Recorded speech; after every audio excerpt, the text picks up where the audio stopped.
வணக்கம் ஃப்ரெண்ட்ஸ். புளித்தொக்கு எப்படி பண்ணுறதுன்னு பார்க்கலாம். இன்னைக்கு 1.5 கிலோ சாப்பாட்டு அளவுக்கு நான் சொல்கிறேன். இப்படி அழுத்தி 1.5 கைப்பிடி எடுக்கிறப்ப இந்த அளவு புளி ஆகும். நல்லா கரைச்சி வச்சுக்கோங்க. இதோடையே நல்ல ஒரு கைப்பிடி அளவு கல்லுப்பு இதோடையே போட்டு நல்லா ஊற வச்சு கரைச்சி வச்சுக்கோங்க. வரமிளகாய் ஒரு 20 கிள்ளி வச்சுருக்கேன். தனியா 1.5 கை அளவு, கையில் 1.5 கை அளவு பெருங்காயம் பாருங்க. இந்த அளவு பெருங்காயம் கட்டி பெருங்காயம் போடுங்க, நல்ல ஒரு டேஸ்ட் கிடைக்கும். இதெல்லாம் நம்ம வறுத்து அரைச்சிக்கணும். வெந்தயம் 1.5 ஸ்பூனு. இன்க்ரீடியன்ஸை வறுத்துக்கலாம். வடச்சட்டி நல்லா காஞ்சிருச்சு.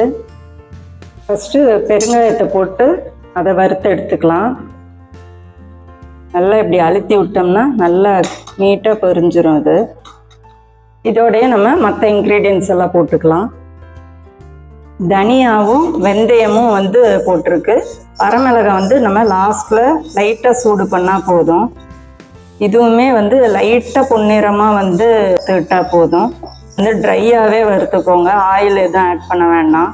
இது நம்ம ஆற வச்சு பவுட்ரு பண்ணிக்குவோம். இப்போ பாருங்கள், இந்த அளவு போதும். ரொம்ப கலர் பாருங்கள், இந்த அளவு வறுத்து விட்டால் போதும். லைட்டாக பொன்னிறமாக இருக்கிறப்பயே எடுத்துருங்க. இப்போ வரமிளகாய் போட்டு லைட்டாக சூடு மட்டும் பண்ணிக்கலாம். வரமிளகாய் லைட்டாக வறுத்து விட்டால் போதும். லைட்டாக இப்படி ஒரு சூடு வந்தாவே போதும். 15 செகண்டு இந்த அளவு சூடானதே போதும். நம்ம எடுத்துக்கலாம். இப்போ இதெல்லாம் நல்லா ஆறினோன்னே நம்ம பவுட்ரு பண்ணிக்கலாம். மேக்ஸிமம் பவுட்ரு பண்ணலாம். கடலெண்ணெய் தான் ஊற்றியிருக்கேன் நான். ஒரு 8 ஸ்பூன் கிட்ட பெரிய ஸ்பூனில் எண்ணெய் ஊற்றியிருக்கேன். காஞ்சோன்னே இந்த அளவு கடுகு உளுந்து போட்டுக்கலாம். இது நல்லா பொரியட்டும். கடுகு பாருங்கள் நல்லா பொரிஞ்சிருச்சு. இப்போ கருவேப்பிலை போட்டுக்கலாம். கருவேப்பிலை பாருங்கள் நல்லா பொரிஞ்சிருச்சு. இப்போ புளி தண்ணி ஊற்றிக்கலாம். இது இப்போ பாருங்கள், புளி நல்லா கரைச்சி ஊற்றியாச்சு. நல்லா இந்த திப்பியெல்லாம் நல்லா வடிகட்டிட்டு ஊற்றிக்கோங்க. 1 ஸ்பூன் மஞ்சத்தூள் போட்டுக்கலாம்.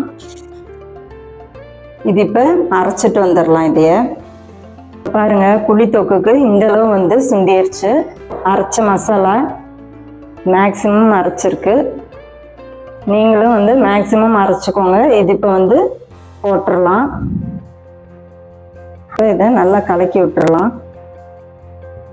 இது ஃபஸ்ட்டே நம்ம வறுத்துருந்தங்காட்டி இது ரொம்ப கொதிக்கணும்னு நல்லா அவசியம் இல்லை.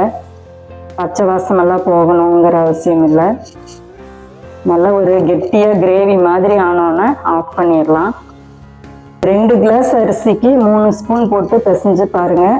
பத்தலை அப்படின்னா கொஞ்சம் டேஸ்ட் பண்ணி பார்த்துட்டு மறுபடியும் வேணால் 1 ஸ்பூன் ஆட் பண்ணிக்கோங்க.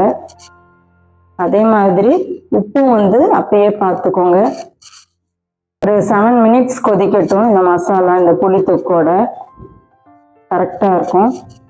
நல்லா இந்த மசாலா போட்டதுக்கப்புறம் நல்லா எண்ணெய் கசிஞ்சு வருது. இந்த மசாலாவில் லைட்டாக பச்சை வாசம் இருந்தாலும் அதுவும் இந்த ஒரு 7 நிமிஷம் கொதிக்க வைக்கிறதுல சரியாயிடும். இது ஒரு 3 மாதம் அப்படி வச்சுக்கலாம். எண்ணெய் பார்த்தீங்களா, இந்தளவு மேலே இப்படி கசிஞ்சு வந்தால் தான் கெடாமல் இருக்கும். சாதத்தில் போட்டு கிளறப்பையும் கரெக்டாக இருக்கும். பாருங்க, இது நல்ல எண்ணெய் கசிஞ்சு வந்துருச்சு. போதும், நம்ம இது இப்போ ஆஃப் பண்ணிடலாம். கரெக்டான ஒரு பக்குவத்தில் இருக்குது. இது சாதத்தில் போட்டு சாப்பிட சூப்பராக இருக்கும். இதே மாதிரி ட்ரை பண்ணிவிட்டு கமெண்ட்டில் சொல்லுங்கள். செட்டிநாடு கொடி ரெசிபி சப்ஸ்கிரைப் பண்ணுங்கள், கமெண்ட் பண்ணுங்கள், லைக் பண்ணுங்கள். Thank you friends.